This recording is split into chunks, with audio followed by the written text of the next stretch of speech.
Kotia Rodenko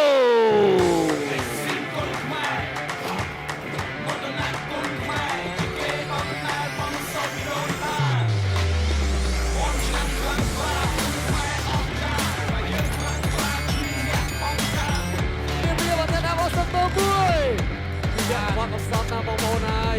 ហើយពុករុស្ស៊ីមកហើយអ៊ុយក្រែនប្រទេសទាំងពីរកំពុងតែមានជំនួសគ្នាឥឡូវនេះមកហាត់គុតខ្មែរនៅប្រទេសកម្ពុជារបស់យើងអរគុណច្រើនអរគុណឥឡូវសូមទស្សនា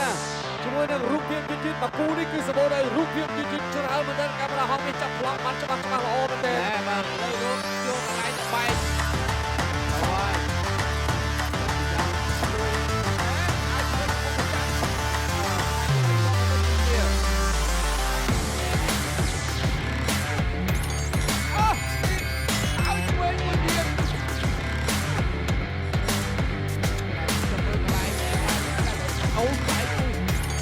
ប្រកួត3ទឹកពេញលទ្ធផលចាក់កំសម្រាប់ឲ្យឈ្នះដែរគេចាក់5